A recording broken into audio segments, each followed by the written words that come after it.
Hello friends, आपल्या सर्वांची आवडती मालिका हळद रुसली कुंकू हसलं या मालिकेच्या आजच्या सोमवार 2 मार्चच्या एपिसोडमध्ये एकानंतर एक जबरदस्त ट्विस्ट आले आहेत.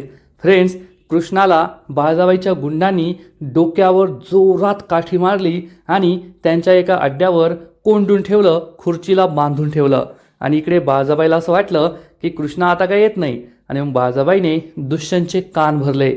दुष्यंत, तुझी बायको तुला काही न सांगता घरातून निघून जाते, कोणाला भेटायला जाते, काय करते तुला माहिती नाहीये आणि आजच्या कार्यक्रमात ते येणार नाही. त्यामुळे दुष्यंत खूप चिडला. आणि मग कृष्णा ही या अड्ड्यावर होती. तेव्हा कृष्णाने कसं बसं स्वतःला सोडवलं. ती या होळीच्या कार्यक्रमात गेली आणि तेथे एक पथनाट्य सादर केलं जाणार होतं. या पथनाट्याच्या माध्यमातून कृष्णाने चक्क बाळजाबाईचं संपूर्ण सत्य संपूर्ण गावकऱ्यांसमोर आणि दुष्यंतसमोर आणलंय की बाळजाबाई ही किती मोठी खोटारडी आहे आणि तिने आजपर्यंत काय काय षडयंत्र केली आहेत. मग हे सगळं घडलं तरी कसं, हे जाणून घेण्यासाठी हा व्हिडिओ शेवटपर्यंत नक्की पहा. फ्रेंड्स, आजच्या एपिसोडच्या सुरुवातीलाच दुष्यंत हा कृष्णाला म्हणतो, मला आहे ना खूप टेन्शन आलंय, हा कार्यक्रम नीट पार पडला पाहिजे. कृष्णा म्हणते, नका काळजी करू, सगळं ठीक होईल. दुष्यंत कृष्णाला म्हणतो, मी गिफ्ट केलेल्या साडीत तू खूप छान दिसतीये. कृष्णाला आनंद होतो आणि ती थँक्यू म्हणते. दुष्यंत सुद्धा स्माईल करतो आणि बाय म्हणून तेथून जातो. कृष्णा ही स्वतःच्या साडीकडेच पाहत असते. खरंच मी एवढी छान दिसतीये का? तेवढ्यात बाळजाबाई तिच्या मागे येऊन उभी राहते.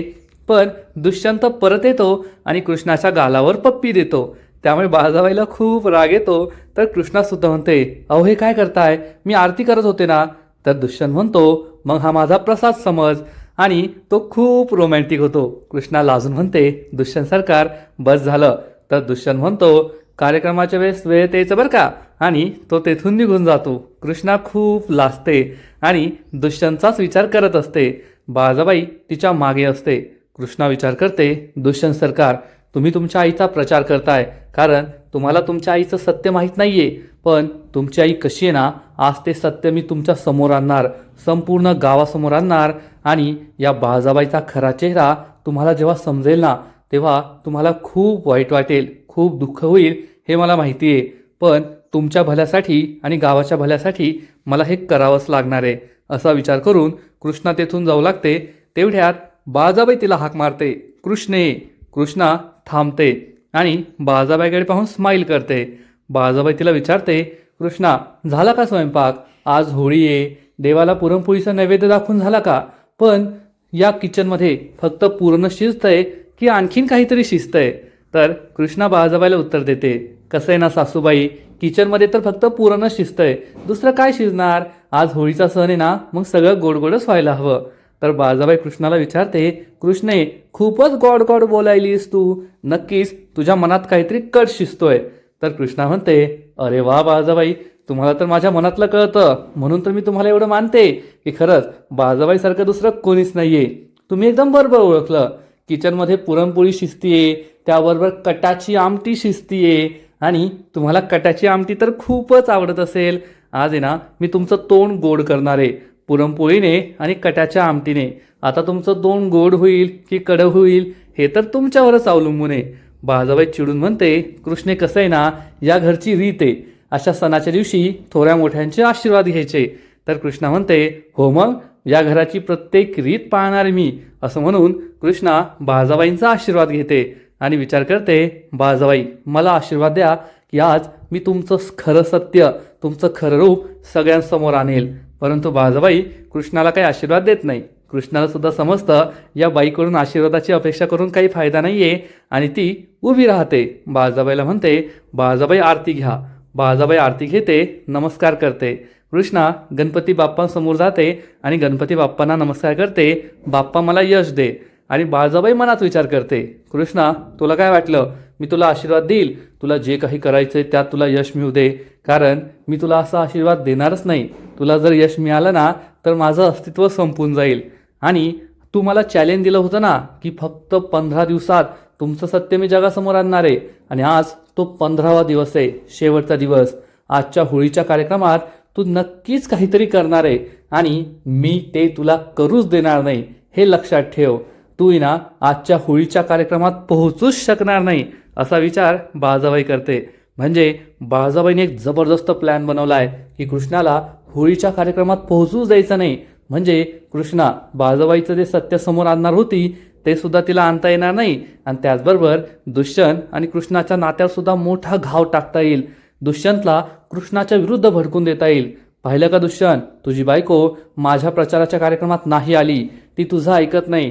त्यामुळे बाळजाबाई हाच विचार करते, हाच प्लॅन बनवते आणि इकडे दुष्यंतची जय्यत तयारी सुरू असते. बाळजाबाईच्या वाड्याच्या अंगणातच हा मोठा कार्यक्रम असतो जेथे हजारो लोक जमणार असतात आणि दुष्यंत आपल्या घरातील सगळ्या नोकरांना कामाला लावतो. माळा लावा, कार्पेट टाका, खुर्च्या लावा, ही अरेंजमेंट करा, ती अरेंजमेंट करा.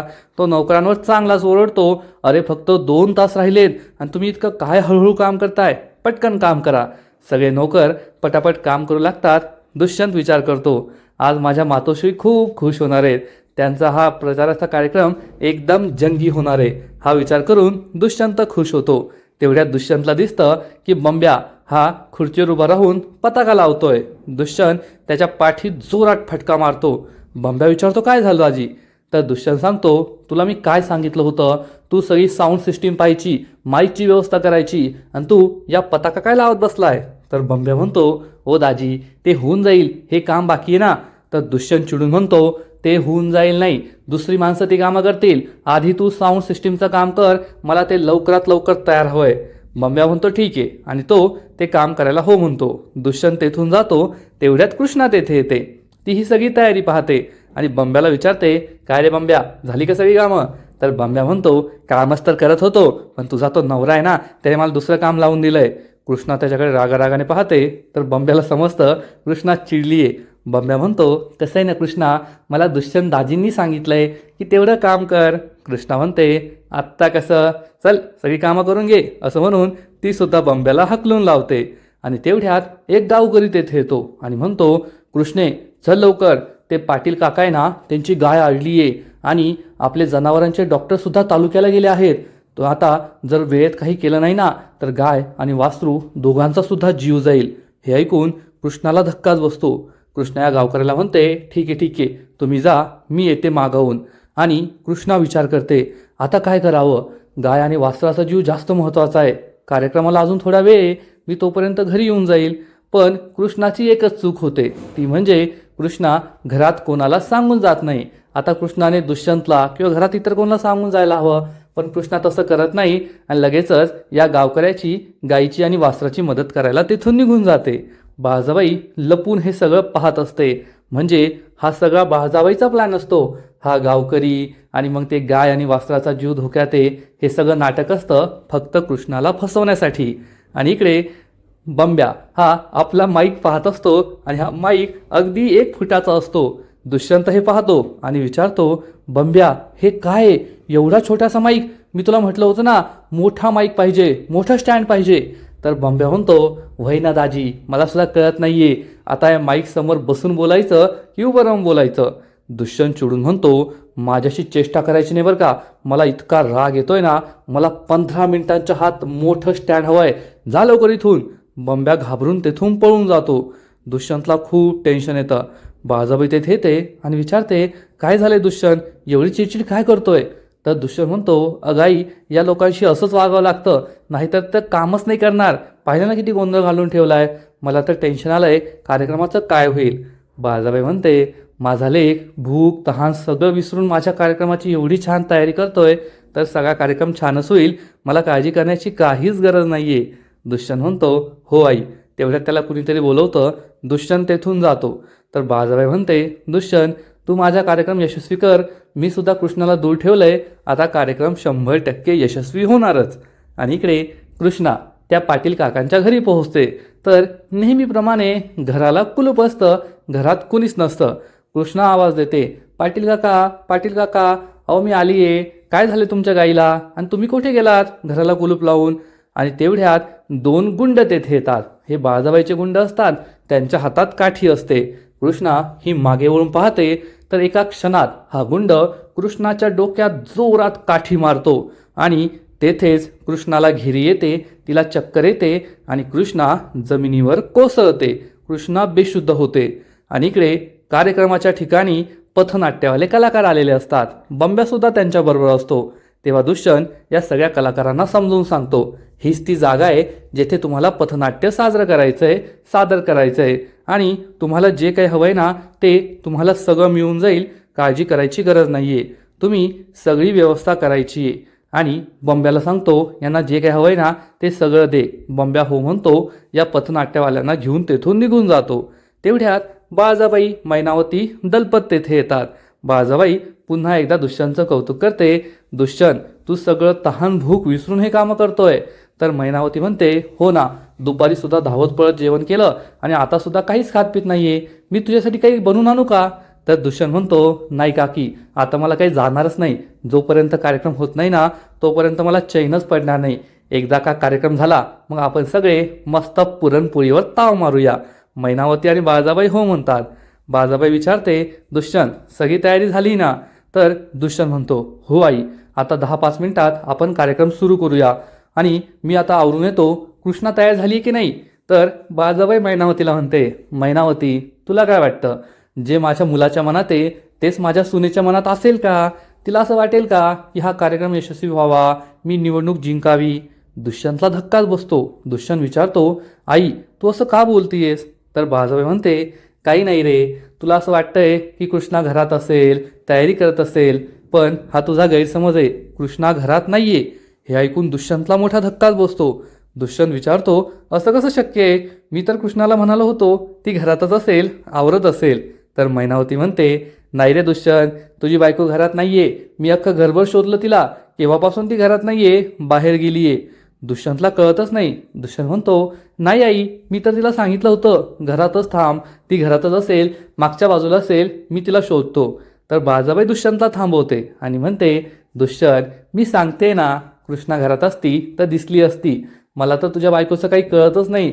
तुझी बायको न सांगता कोठेही निघून जाते, कोणाला भेटते, कोठे जाते, आपल्याला काहीच सांगत नाही. आणि विचारलं का म्हणते, योग्य वेळ आल्यावर सांगेल. आणि तुझी बायको तुलाच काही सांगत नाही. बायकोवर विश्वास असायला हवा, पण हा आंधळा विश्वास आहे ज्याचा ती गैरफायदा घेतीये, एवढं लक्षात ठेव.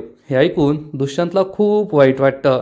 बाळजाबाई दुष्यंतचे कृष्णाविरुद्ध कान भरून देते की कृष्णाला तू जे काही स्वातंत्र्य दिलंय ना त्या स्वातंत्र्याचा ती गैरफायदा घेतीये आणि ती तुला फसवतीये. तू तिला विचारायला हवं, तू कुठे गेलीस, काय करतेस? त्या दिवशी सुद्धा आपल्या घरी तुलेचा कार्यक्रम होता, ती वेळेवर नाही पोहोचली. आणि आज सुद्धा एवढा महत्त्वाचा कार्यक्रम आहे होळीचा. आज बायकांना हळदी कुंकू लावायचं आहे, होळी पेटवायची, होळीची पूजा करायची. त्यासाठी कृष्णा इथे असायला हवी ना? दुष्यंत म्हणतो, पण आई, मी तर तिला सांगितलं होतं घरीच थांब, ती येईल, तू काळजी करू नको. बाळजाबाई म्हणते, ठीक आहे बाबा, आता तुझ्या बायकोवर तुझा एवढा विश्वास आहे, ती येईल तर मी सुद्धा विश्वास ठेवते. ठीक आहे, येईल ती. पण ना, तू एक काम कर, तू बाकीची सगळी तयारी कर, आपण कार्यक्रमाला सुरुवात करूया. तोपर्यंत आली तर आली. दुष्यंत म्हणतो, हो ठीक आहे आई. दुष्यंतला खूप वाईट वाटलेलं असतं की आता काय होणार, कृष्णा येईल की नाही. बाळजाबाई त्याला समजावून सांगते, तू नको काळजी करू, तुझ्या बायकोवर पूर्ण विश्वास आहे ना, तू तिला सांगितलंय ना ती येईल तर ती येईल. पण बाळजाबाई फक्त दुष्यंतच्या तोंडावर गोड बोलत असते, कारण आपल्याला माहिती आहे की कृष्णाला बाळजाबाईनेच गायब केलंय आणि बाळजाबाईचा हाच प्लॅन आहे. म्हणजे एकाच तीरने तिने 2 निशाणे मारले आहेत, एकाच बाणात 2 निशाणे मारले आहेत. एकीकडे कृष्णा बाळजाबाईचं जे सत्य सगळ्यांसमोर आणणार आहे ते सुद्धा तिला आणता येणार नाही आणि दुष्यंतच्या मनात सुद्धा कृष्णा खूप चुकीचं वागतीये असं करता येईल. त्यामुळे बाळजाबाईने हे सगळं केलंय. बाळजाबाई दुष्यंतला म्हणते, चला आपण कार्यक्रमाला सुरुवात करूया. आणि बाळजाबाई, दलपत, मैनावती हे सगळे खुर्च्याकडे बसायला जातात. इकडे समर खूप टेन्शनमध्ये असतो. समर विचार करतो, अजून कृष्णा का आली नाहीये? कृष्णाने तर मला सांगितलं होतं की आपल्याला आज सगळा प्लॅन करायचा आहे, बाळजाबाईचा खरा चेहरा समोर आणायचा आहे, पण ती आता आलीही नाहीये आणि फोनही उचलत नाहीये, तिचा फोनही लागत नाहीये. कोठे गेली असेल, काय करत असेल कळतच नाहीये. त्यामुळे समोर खूप टेन्शनमध्ये असतो. तर इकडे कृष्णा बाळजाबाईच्या कैदेत असते. बाळजाबाईच्या गुंडांनी तिला बेशुद्ध करून खुर्चीला तिचे हात पाय बांधून ठेवलेले असतात आणि कृष्णाला अजूनही शुद्ध आलेली नसते. तिला माहीतच नसतं की तिकडे होळीच्या कार्यक्रमाला सुरुवात झाली आहे आणि बाळजाबाईने डाव साधलाय, तिला येथे कोंडून ठेवलंय, बांधून ठेवलंय. आणि मग बाळजाबाईच्या वाड्यावर 5 गावचे मोजून 5 माणसं येतात आणि कृष्णा आणि दुष्यंतच्या घरातील 7-8 माणसं असतात. आणि बंब्या असतो. अशा 10-12 माणसांच्या उपस्थितीमध्ये बाळजाबाईची ही भव्य जंगी प्रचार सभा सुरू होते. दुष्यंत सगळ्यात आधी हातात माईक घेतो. सगळ्या गावकऱ्यांना म्हणजेच 5-6 गावकऱ्यांना नमस्कार करतो आणि म्हणतो, तुमचं खूप खूप स्वागत आणि आभार. तुम्ही आजच्या या इतक्या मोठ्या जंगी प्रचार सभेला इथे आला आहात. सगळे गावकरी टाळ्या वाजवतात आणि दुष्यंत सांगतो, आजचा कार्यक्रम खूप महत्त्वाचा आहे. रांगणे पाटील परिवाराकडून तुम्हाला सर्वांना होळीच्या शुभेच्छा तर द्यायच्यात, त्याचबरोबर गावात निवडणुका येत आहे, तर बाळजाबाई या निवडणुकानंतर गावात काय विकास करतील याबद्दल त्या तुम्हाला मार्गदर्शन करणार आहेत. हे सगळं ऐकून आढळराव मात्र तोंड वाकडं करतात. त्यांना माहिती आहे बाळजाबाई कसलं काय करतीये आणि दुष्यंत हा बाळजाबाईला दीप प्रज्वलन करण्यासाठी बोलवतो. बाळजाबाई ही दीप प्रज्वलन करते आणि या समयीमध्ये जेवढ्या वाती असतात त्यापेक्षा तर माणसं कमी असतात. म्हणजे वाती जास्त आहेत आणि दिवे जास्त आहेत आणि माणसं कमी येतात प्रचार सभेला. बाळजाबाई दीप प्रज्वलन करते आणि तिचे सगळे समर्थक बाळजाबाईंचा विजय असो, बाळजाबाईंचा विजय असो अशा घोषणा देतात. त्यामुळे बाळजाबाई खूप खुश होते. तर आढळराव विचार करतात, कृष्णा तर म्हणत होती की आजच्या होळीच्या कार्यक्रमात ती बाळजाबाई विरुद्ध काहीतरी करणार आहे, पण ती तर इथे दिसतच नाहीये. कृष्णा कोठे गेलीये हेच आढळरावांना कळत नाही. आढळरावसुद्धा फक्त कृष्णाची तोंडी साथ देतात, पण कृष्णाच्या प्लॅनमध्ये तिला साथ द्यावी यासाठी ते काहीच प्रयत्न करत नाही. आढळराव हे फक्त सुलोचनाची आठवण काढतात आणि दारू पीत बसलेले असतात. पण कृष्णा ही त्यांचा भूतकाळ ही पुन्हा एकदा त्यांच्या भविष्यकाळात वर्तमान काळात आणण्यासाठी प्रयत्न करते. म्हणजे कृष्णा जेवढा आढळरावांचा विचार करते ना तेवढं आढळराव काहीच करत नाही, तिला मदत करत नाही, फक्त काळजी करतात एवढं मात्र नक्की. आणि इकडे कृष्णा ही अजूनही त्याच डांबलेल्या अवस्थेत असते. तिला बांधून ठेवलेलं असतं आणि तिला अजूनही शुद्ध आलेली नसते. समर तिला पुन्हा पुन्हा कॉल करतो, पण कृष्णाचा फोनच लागत नाही. इकडे समरची आई समरला कॉल करते. समर फोन उचलतो आणि म्हणतो, हो बोल आहे. तर लगेच समरची आई विचारते, आली की नाही कृष्णा? समर सांगतो, नाही, मी केव्हापासून तिची वाट पाहतोय, पण ती अजून आलेलीच नाहीये. तर आई म्हणते, मला तर असं वाटतं त्या बाळाने कृष्णाला कोंडून ठेवलं असेल, तिला गायब केलं असेल. हे ऐकून समरला मोठा धक्काच बसतो. म्हणजे समरच्या आईला जे समजतं ते अजून समरला समजत नाही आणि समर टेन्शनमध्ये येतो. खरंच बाळाबाईने कृष्णाला गायब केलं असेल तर आता कृष्णाला कसं शोधायचं? आणि इकडे दीप प्रज्वलनाचा कार्यक्रम झाल्यानंतर दुष्यंत म्हणतो, आता बाळाबाई आपलं मनोगत व्यक्त करतील, गावाबद्दल त्यांच्या काय विकास योजना आहे त्याबद्दल तुम्हाला सांगतील. सगळेजण टाळ्या वाजवतात आणि बाळाबाई ही माईक समोर येते आणि आपल्या थापा मारायला सुरुवात करते. गावकऱ्यांनो, तुम्ही सगळे इथे जमलात त्याचा मला खूप आनंद झालाय. या गावासाठी मी आजपर्यंत खूप केलंय. माझ्यासाठी नेहमी आधी गाव राहतो आणि मग त्यानंतर माझं कुटुंब असतं आणि मग सगळ्यात शेवटी मी स्वतः असते. गावासाठी आजपर्यंत मी खूप झिजलीये आणि आता गावात निवडणुका होऊ घातल्या आहेत. या निवडणुकीमध्ये गावाचा सरपंच निवडला जाणार आहे आणि या सरपंच पदासाठी मी उभी राहिली आहे. मी तुम्हाला सगळ्यांना वचन देते, या निवडणुकीमध्ये मी गावाचा खूप विकास करणार. एकदा का मी निवडणूक जिंकले, गावामध्ये विविध योजना राबवणार, गावामध्ये चांगले रस्ते बांधणार, गावामध्ये नवीन हॉस्पिटल बांधणार, गावामध्ये जेथे पाणी येत नाही तिथे पाण्याची लाईन टाकणार, गावामध्ये लाईट असेल, गावामध्ये सगळ्या आधुनिक सोयीसुविधा असतील. अशा एकानंतर एक थापा बाळाबाई मारत असते आणि गावकरी त्याच्यावर टाळ्या कुटत असतात. त्यामुळे जयकांत, दुष्यंत हे सगळे खूप खुश असतात. पण आढळरावांना माहीत असतं ही बाई काही कामाची नाहीये आणि ती फक्त गावकऱ्यांचं रक्त पितीये आणि ती काहीच काम करणार नाहीये. पण नेत्यांच्या सवयीप्रमाणे बाळाबाई मोठ्या मोठ्या थापा मारत असते आणि गावकरी ते ऐकत बसलेले असतात. तर इकडे कृष्णाला मात्र शुद्ध येते आणि तिच्या लक्षात येतं की माझं डोकं खूप दुखतंय. पण तेवढ्यात तिला समजतं की माझे हातपाय सुद्धा बांधून ठेवले. आणि कृष्णाला आठवतं की जेव्हा ती पाटील काकाच्या घरी गेली होती तेव्हा कुणीतरी तिच्या डोक्यात जोरात काठी मारली आणि ती बेशुद्ध पडली. आता तिला बांधून ठेवलंय. कृष्णाला समजतं हा सगळा बाळाबाईचा डाव आहे. कृष्णा चिडून म्हणते, बाळाबाई शेवटी तुम्ही तुमचा डाव साधलास. मला होळीच्या कार्यक्रमात येऊ द्यायचं नाही म्हणून तुम्ही हे सगळं केलंय ना. पण मी सुद्धा तुम्हाला सोडणार नाहीये. मी कृष्णा आहे आणि मी हार मानणार नाही. असा विचार करून कृष्णा स्वतःला सोडवण्याचा प्रयत्न करते. परंतु तिला खुर्चीला पक्क बांधून ठेवलेलं असतं. तिचे दोन्ही हात दोन्ही पाय तिला बांधून ठेवलेलं असतं. त्यामुळे कृष्णाला स्वतःला सोडवता येत नाही. कृष्णा जोरात ओरडते, कुणी आहे का, वाचवा वाचवा, कुणी आहे का, वाचवा. परंतु कृष्णा अशा अज्ञातस्थळी असते की कुणीच तिचा आवाज ऐकत नाही. कृष्णा विचार करते, आता मी स्वतःला कसं सोडू.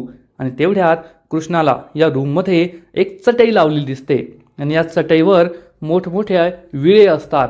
कृष्णा विचार करते, जर हा विळा माझ्या हातात आला तर मी स्वतःला सोडू शकते. आणि कृष्णा या चटईजवळ येण्याचा प्रयत्न करते. मोठ्या मुश्किलीने ती आपली खुर्ची उचलते आणि या चटईजवळ पोहोचते. आणि या चटईजवळ एक टेबल असतो. या टेबलला ती धक्के देण्याचा प्रयत्न करते. तर इकडे बाळाबाई ही संपूर्ण गावकऱ्यांना सांगते, आजपर्यंत या गावासाठी मी खूप काही केलंय. जेव्हा गावातील एखाद्या व्यक्तीला पैशांची गरज असते, मग ते आपल्या मुलांच्या शिक्षणासाठी, लग्नासाठी, शेतीसाठी, जनावरांसाठी, तेव्हा मी त्यांना सरळ हाताने मदत करते. आणि दुष्यंतला हे पटतं सुद्धा. बाळाबाई पुढे सांगते, आणि हो, मी गावातील ज्या नारी आहेत, महिला आहेत, त्यांच्यासाठी NGO सुद्धा स्थापन करणार आहे. म्हणजे अडीअडचणीच्या काळात त्यांना मदत होऊ शकेल. आपली आई ही किती मोठ्या मनाची आहे, गावकऱ्यांचा किती विचार करते, हे ऐकून दुष्यंत चांगलाच खुश होतो. इकडे कृष्णा या टेबलला जोरजोरात धक्के मारत असते, पण हा कोयता काही खाली पडत नाही. कृष्णा ही हार मारत नाही आणि एक जोरात धक्का मारते आणि हा कोयता टेबलवर खाली पडतो. पण कृष्णाचे हात बांधलेले असतात, त्यामुळे कृष्णा ही आपल्या पंजाने कसंबसं हा कोयता घेण्याचा प्रयत्न करते. तिच्या प्रयत्नांना यश लाभतं आणि हा कोयता तिच्या हातात येतो. कृष्णा तिचा हात जो बांधलेला असतो, दुसरा हात, तो हात सोडवण्यासाठी ही जी दोरी असते ती कोयत्याने कापते. कोयत्याला चांगलीच धार असते आणि ही दोरी कापली जाते. आणि मग कृष्णा आपला एक हात सोडवते. पहिला हात सुटल्यानंतर कृष्णा दुसरा हात आणि आपले पाय सुद्धा सोडवते आणि या बंधनातून मुक्त होते. कृष्णा दरवाजाजवळ येते, पण दरवाजा बाहेरून लावलेला असतो. कृष्णा पुन्हा एकदा ओरडते, कुणी आहे का, कुणी आहे का, दरवाजा उघडा. परंतु तेथे कुणीच नसतं. कृष्णा जोरजोरात दरवाजा ओढण्याचा प्रयत्न करते, परंतु दरवाजा मजबूत असल्यामुळे कृष्णाला दरवाजा काही उघडता येत नाही. आणि त्यात तिच्या डोक्यात लागल्यामुळे तिला चक्कर सुद्धा आलेली असते. ती खूप जखमी असते. आता इथून बाहेर कसं पडायचं हाच प्रश्न कृष्णाला पडलेला असतो. आणि आजचा एपिसोड येथेच संपतो. फ्रेंड्स, हळद रुसली कुंकू हसलं या मालिकेचा आजचा एपिसोड खरंच खूप भारी होता. स्वतःला सोडवण्यासाठी कृष्णाने प्रयत्नांची शर्थ केली आहे. नक्कीच ती बाळाबाईच्या होळीच्या कार्यक्रमात पोहोचणार असं वाटतंय. आजचा एपिसोड तर भारी होता, पण या मालिकेचा पुढील एपिसोड आणखीन भारी असणारे, आणखीन मोठा ट्विस्ट त्या मालिकेत येणारे. मग नेमकं घडणार तरी काय? तर फ्रेंड्स, पुढील एपिसोडमध्ये आपण पाहू की बाळाबाईला असं वाटत असेल की कृष्णा होळीच्या कार्यक्रमात पोहोचणारच नाही, पण कृष्णा ही होळीच्या कार्यक्रमात पोहोचेल. त्यामुळे बाळाबाईला जबर धक्का बसणार, तर आढळराव आणि दुष्यंत यांना खूप आनंद होईल. आणि मग ठरवल्याप्रमाणे पथनाट्याचा कार्यक्रम सुरू होईल. आणि या पथनाट्याच्या कार्यक्रमाद्वारे कृष्णा चक्क बाळाबाई, दुष्यंत आणि तिची स्वतःची गोष्ट सांगणार. त्यात एक राजमाता असेल म्हणजे बाळाबाई, एक राजा असेल म्हणजे दुष्यंत आणि एक राणी असेल म्हणजे कृष्णा. आणि ही राजमाता कसं स्वतःच्या सुनेचा जीव घेण्यासाठी प्रयत्न करतेय आणि कसा तिला त्रास देतेय, हे सगळं कृष्णा या पथनाट्यातून सांगणार. आणि दुष्यंतला सुद्धा समजणार की कृष्णा ही चक्क आपल्या आईच्या विरोधात बोलतीये. त्यामुळे दुष्यंतला खूप राग येईल, तर बाळाबाईला जबर धक्का बसेल. कृष्णा या पथनाट्यातून जेव्हा बाळाबाईने घरात एका सापाला सोडलं होतं आणि त्याचा उद्देश कृष्णाला डसावं, कृष्णा मरावी असा होता, पण या सापाने चक्क दुष्यंतचाच चावा घेतला होता. आणि मग कृष्णाने स्वतः दुष्यंतचं विष बाहेर काढून फेकलं होतं, पण त्यामुळे दुष्यंत वाचला, पण कृष्णाचा जीव धोक्यात आला होता. ही सगळी गोष्ट कृष्णा या पथनाट्याच्या माध्यमातून सांगणार आणि चक्क बाळाबाईनेच हे सगळं केलं होतं असं दुष्यंतला सुचवणार. त्यामुळे दुष्यंतला खूप राग येईल. दलपत, मैनावती हे सगळे चांगले चिडतील आणि कृष्णा ही दुष्यंतला समजावून सांगेल, हे सगळं तुमच्या आईने केलंय आणि तुम्ही माझ्यावरचा विश्वास ढळू देऊ नका. थोड्या वेळानंतर हे पथनाट्य संपेल आणि मग होळी पेटवली जाईल. तेव्हा बाळाबाई कृष्णावर खूप चिडेल आणि म्हणेल, कृष्णे, तू हे जे काही केलं ना ते खूप चुकीचं केलंय. दुष्यंत सुद्धा कृष्णावर खूप चिडणार, परंतु कृष्णा म्हणेल, बाळजाबाई, अजून तर मी फक्त पथनाट्याच्या माध्यमातून सगळं सांगितलं आहे, पण आता तुमचं खरं रूप मी सगळ्यांना दाखवणार. म्हणजे आता कृष्णा ही चक्क बाळजाबाई आणि पूजाचा व्हिडिओ सगळ्यांना दाखवणार आहे. मग याचे परिणाम काय होतील हे पाहणं खूप इंटरेस्टिंग असणार आहे. तर फ्रेंड्स, तुम्हाला सुद्धा हळद रुसली कुंकू हसलं ही मालिका आवडते ना? नक्कीच कमेंट करून सांगा. आणि या मालिकेचे असेच नवीन नवीन अपडेट्स सर्वात आधी जाणून घेण्यासाठी व्हिडिओला लाईक करा, शेअर करा, चॅनलला सबस्क्राईब करून बेल आयकॉनवर क्लिक करा. म्हणजे या मालिकेचे नवीन नवीन एपिसोड तुम्हाला सर्वात आधी पाहायला मिळतील. खूप खूप खूप धन्यवाद.